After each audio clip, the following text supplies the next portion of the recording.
Bonjour Sandra Lotfernes. Bonjour Pierre Jacquemin. Merci d'avoir accepté mon invitation. Sandra, vous êtes la responsable du plaidoyer santé chez Oxfam France. Vous avez récemment publié un communiqué sur les inégalités vaccinales. On en a fait un papier, Loïc Leclerc en a fait un papier sur Regard, mais l'analyse est quand même très intéressante et elle dit des choses qu'on n'entend pas assez. C'est pour ça que j'ai souhaité vous réinviter. Vous dites dans ce communiqué que les inégalités vaccinales pourraient coûter cette année plus de 1 000 € à chaque Français. On va y revenir évidemment, mais ce qui m'a frappé dans ces analyses, c'est qu'on a le sentiment que la stratégie vaccinale des pays du Nord se fait finalement au détriment évidemment des pays du Sud et que c'est non seulement une aberration politique, mais aussi une erreur politique parce que si toute la planète finalement n'est pas vaccinée, cette année, les variants vont continuer à se multiplier et la vaccination occidentale n'aura servi à rien. C'est bien ça ? Exactement. En fait, ce qu'on dit chez Oxfam, c'est que ces inégalités vaccinales, au-delà, on va dire, de la faillite morale qu'elles représentent, sont un non-sens sanitaire et économique. Et Oxfam a mené une étude auprès d'épidémiologistes du monde entier et venant des plus grandes institutions universitaires. Et ils nous alertent tous sur un point, c'est que nous avons 1 an, si ce n'est moins, pour vacciner le plus grand nombre de personnes à l'échelle globale. Sinon, on laissera se propager le virus et donc entraînant une mutation de ce virus qui permettra le développement de variants qui rendra les vaccins actuels inefficaces.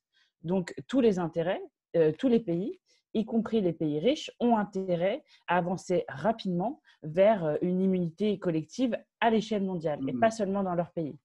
Et ce qui est le plus absurde, c'est qu'aujourd'hui, les pays ont financé une grande partie du développement des vaccins, mais aussi financent ce déploiement rapide dans leur propre pays. Mais ils pourraient repartir à zéro avec l'apparition de nouveaux variants dans d'autres régions du monde qui arrivent sur leur territoire. Et on le voit aujourd'hui en France, il y a du variant sud-africain, brésilien. Donc, des nouveaux variants arriveraient dans ces pays riches protégés qui auront réussi à vacciner leur population et tous les pays devront repartir à zéro et recommencer une campagne vaccinale importante. Donc, face aux inégalités vaccinales, nous sommes toutes et tous perdants. Ça veut dire qu'on se regarde un peu trop le nombril, encore une fois. Vous le dites dans le communiqué, je crois que c'est 80% des doses injectées correspondent à peu près à une dizaine de pays les plus riches du monde, contre, si on compare à la population en Afrique, c'est 2%. Ça veut dire que les grands dirigeants de ce monde sont obnubilés à l'idée de vacciner leur population sans prendre en compte les alertes finalement des épidémiologistes, des scientifiques. Oui, exactement. Et ce qu'on a voulu dire, c'est que la Super League dans le football a peut-être disparu, mais en termes de vaccins, elle existe toujours. Et qu'il y a vraiment ce que nous, on dénonce comme un apartheid vaccinal, où aujourd'hui, les gens vaccinés sont dans les pays riches et que les populations les plus pauvres, enfin les pays les plus pauvres et les pays à revenus intermédiaires, aujourd'hui ont un faible accès aux vaccins. Et vraiment, ces inégalités n'ont aucun sens. Et en plus, ce qu'on voit, c'est que les pays riches ne s'engagent pas assez. Il y a des discours en disant que le vaccin doit être un bien public mondial, mais aujourd'hui, on ne s'engage pas assez concrètement sur comment on fait pour avancer vers une immunité collective globale. Et ce que nous ont dit les épidémiologistes, c'est qu'il faut au moins 70% de la population mondiale vaccinée dans les 12 prochains mois. Et aujourd'hui, les solutions qui sont sur la table sont insuffisantes. La France a été au cœur de la création d'un mécanisme de solidarité internationale pour assurer l'accès aux vaccins dans les pays les plus pauvres. Mais bien que sa mission soit louable, cette COVAX, elle n'a pour objectif de ne vacciner que 30% de la population des pays en développement d'ici la fin d'année. Or, ces 30%-là, ce ne sera pas suffisant pour atteindre une immunité collective globale. Et ce qui est le plus dingue, c'est que malgré que ces objectifs soient limités, aujourd'hui, la COVAX et l'ACTA, la COVAX est le pilier vaccin du mécanisme plus global ACTA, souffre d'un manque de financement de 22 milliards. Sans ces 22 milliards, elle ne pourra pas atteindre ces objectifs que nous disons qui sont déjà trop limités. Donc, les États les plus riches ne font vraiment pas ce qu'il faut pour garantir justement l'accès aux vaccins à l'échelle de la planète. Et en plus de ne pas financer, Allez-y. Mais en plus de ne pas financer, on va dire, cette solidarité internationale, il s'oppose au sein de l'OMC aux discussions sur les questions de propriété intellectuelle qui sont cruciales aussi pour permettre d'augmenter massivement la production de vaccins à l'échelle mondiale. Et l'Inde et l'Afrique du Sud ont, en octobre dernier, déposé une demande à l'OMC de dérogation aux règles de propriété intellectuelle sur tous les produits nécessaires pour lutter contre la Covid-19. Et les pays riches s'opposent à cette levée de la propriété intellectuelle parce qu'ils défendent les intérêts des grands labos pharmaceutiques. Qu'est-ce qui bloque? Parce qu'on voit bien qu'un des discours, notamment quand on se regarde le nombril, pour reprendre l'expression que j'utilisais tout à l'heure, en France, on manque de doses. Si on devait, là, dans le même temps, vacciner l'entièreté de la population mondiale, ça veut dire quoi? Ça veut dire qu'il faudrait mettre le paquet. Alors, effectivement, d'abord sur les moyens, mais aussi sur la production. On a cette capacité productive pour vacciner les 70% de la population mondiale? Ce qui est sûr, c'est qu'il y a un enjeu très important de capacité de production. Ouais. Et on doit faire quelque chose qui n'a jamais été fait, c'est produire plusieurs milliards de doses en très peu de temps et pour vacciner l'ensemble de la population mondiale. Donc, effectivement, il y a des blocages, il y a une vraie tension aujourd'hui sur le marché du médicament sur les produits nécessaires à la production de vaccins. Mais en fait, il y a un vrai effort de guerre à faire parce qu'on est dans une guerre contre, je reprends les mots du président français, dans une guerre face à ce virus-là. Mais aujourd'hui, tout n'est pas fait pour augmenter massivement la production de vaccins. Parce que qu'est-ce qui bloque? C'est que les pays riches défendent, on va dire, le lobby défendent les labos pharmaceutiques qui sont vent debout contre justement la levée de la propriété intellectuelle, parce que c'est grâce à cette propriété intellectuelle-là qu'ils vont pouvoir maximiser leurs profits. Et on a pu le montrer cette semaine parce que la saison des assemblées générales des grandes entreprises a commencé. Nous avons calculé que dans les 3 grands laboratoires pharmaceutiques qui ont développé les vaccins anti-Covid, Pfizer, Johnson & Johnson et AstraZeneca, ils ont versé plus de 36 milliards à leurs actionnaires ces 12 derniers mois. Donc, on voit en fait que le vaccin et la production de ces vaccins est une affaire très lucrative pour les grands laboratoires pharmaceutiques. Et ils dominent tellement le modèle, le système de production de vaccins que les États n'arrivent pas justement à reprendre le contrôle et laissent les entreprises pharmaceutiques monopoliser complètement la production de vaccins. Or, ce qu'il faut aujourd'hui, ce n'est pas garantir l'exclusivité de ces laboratoires pharmaceutiques et les laisser eux-mêmes fixer les règles du jeu, mais c'est de faire en sorte que tout producteur, où qu'il soit, dans le monde, puisse contribuer à cet effort de guerre et lever toute barrière qui pourrait justement limiter l'augmentation de la production mondiale. Et aujourd'hui, on n'y est pas, parce que des experts de l'OMS nous disent il y a des capacités de production sous-exploitées aujourd'hui, ou des gens qui pourraient, des producteurs habilités qui pourraient contribuer, rien que ne serait-ce que sur le flaconnage, parce que le flaconnage, ça peut paraître, voilà, c'est quand même très important aussi dans on va dire, toutes les étapes de production de vaccins. Mais aujourd'hui, on n'a pas identifié à l'échelle globale tout producteur qui pourrait contribuer et organiser le transfert des technologies. Et ce transfert-là est bloqué par les monopoles et les droits exclusifs liés à la propriété que détiennent les grands groupes pharmaceutiques. Donc, c'est pour ça qu'à Oxfam, nous, ce qu'on demande, c'est que les États doivent arrêter de bloquer les discussions aujourd'hui à l'OMC et organiser la levée de la propriété intellectuelle, qui est une barrière juridique insensée en période de pandémie, et organiser le plus rapidement possible le transfert de technologies et la mutualisation des savoir-faire. Parce qu'on sait que ça ne va pas, même si on lève demain la propriété intellectuelle, ce n'est pas en 2 jours que les producteurs vont être en capacité de produire des vaccins et que ça prend du temps. Et chaque jour où on repousse cette décision de lever de la propriété intellectuelle, ce sont des jours perdus pour justement transférer cette technologie et in fine avoir beaucoup plus de vaccins disponibles. Si on va au fond de votre analyse, est-ce que ça voudrait dire que d'une manière générale, les stratégies telles qu'elles ont été déployées dans les pays du Nord, elle est absolument mauvaise au point qu'on aurait dû accepter de vacciner moins dans les pays et vacciner mieux à travers le monde? Bien sûr, dans le sens où, et c'est le docteur Tedros, le directeur général de l'OMS, qui, il y a quelques semaines, disait que la situation devenait de chaque jour de plus en plus grotesque. Parce qu'aujourd'hui, on a un nombre de vaccins limité, notamment lié au fait de la production.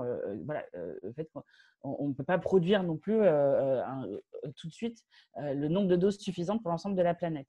Et face à ce nombre, on va dire, fermé de doses, certains pays riches vaccinent de plus en plus, et notamment des populations les moins prioritaires, alors que des populations prioritaires comme les personnels de santé dans les pays en développement, les pays émergents, ne sont pas encore protégés.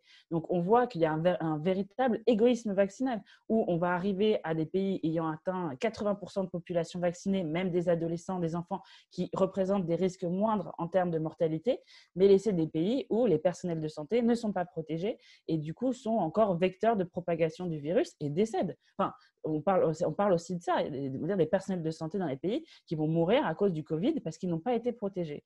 Donc, l'OMS avait organisé, on va dire, avait une stratégie qui disait qu'il fallait d'abord vacciner les publics prioritaires, les personnels de santé, les personnes âgées, les personnes avec des comorbidités, et après avancer vers d'autres populations pour atteindre l'immunité collective. Mais aujourd'hui, ce n'est pas ce qui se fait parce qu'on avance très vite dans certains pays quand d'autres pays n'ont pas pu protéger, on va dire, le cœur de cible de la vaccination.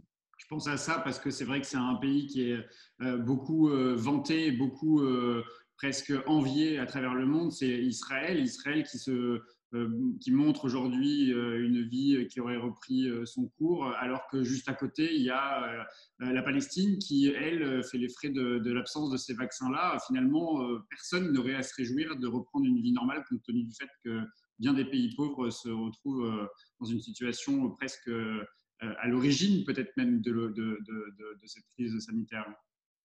C'est évident. Et en plus, parce qu'en plus l'exemple d'Israël montre bien qu'en fait, vacciner le plus, arriver à atteindre l'immunité collective est efficace et qu'on voit que ça coupe complètement la transmission du vaccin. Donc, on voit à l'échelle d'un pays ce qu'il faut faire à l'échelle mondiale pour sortir de cette impasse. Sauf que Israël ne va pas vivre fermé, n'a pas vocation dans les 4-5 prochaines années à fermer complètement ses frontières, à ne plus avoir aucun échange avec le reste de la planète. Donc, ce sera très bien, elle aura vacciné sa population, mais si un nouveau variant arrive d'un autre pays et arrive à rentrer en Israël, il va permettre de se propager et après, c'est des cycles dans lesquels on va à chaque fois avoir un nouveau variant qui va à nouveau mettre en danger les populations. Donc, très bien d'avancer, de réussir à réouvrir les restaurants et commencer à réavoir une vie normale.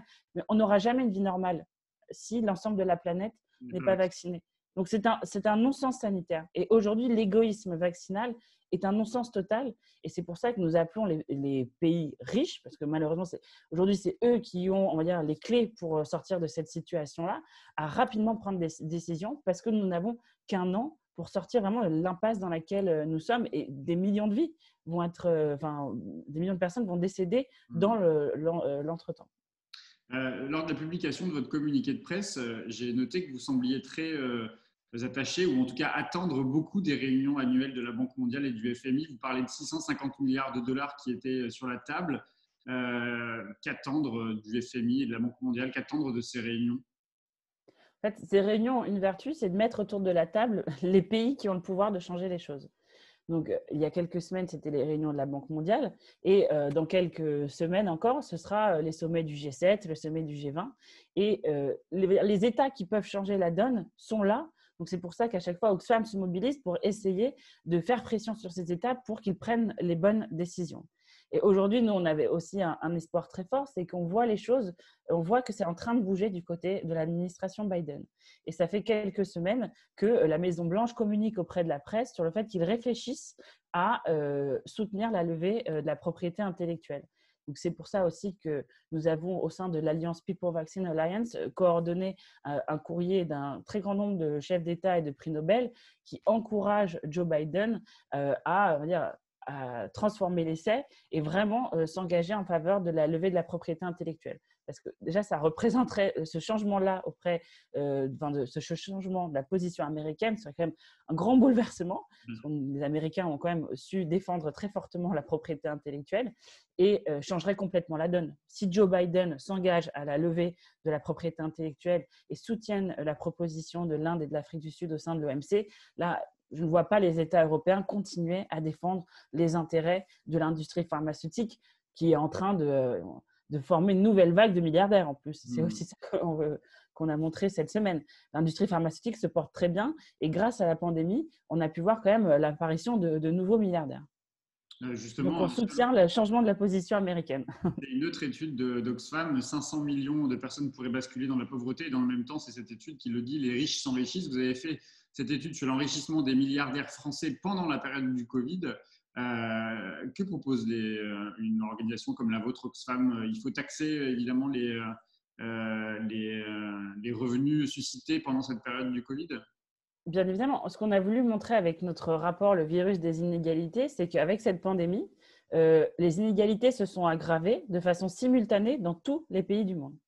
Et que, alors qu'il y a un risque majeur de recul en termes de lutte contre la pauvreté et balayer des années d'efforts pour sortir les personnes de l'extrême pauvreté, les milliardaires ont continué à s'enrichir et n'ont pas été si impactés que ça par la pandémie du coronavirus. Donc aujourd'hui, nous sommes quand même face à une demande de financement très importante pour financer, on va dire, les États et protéger les populations face, on va dire, aux effets de la crise économique et sociale.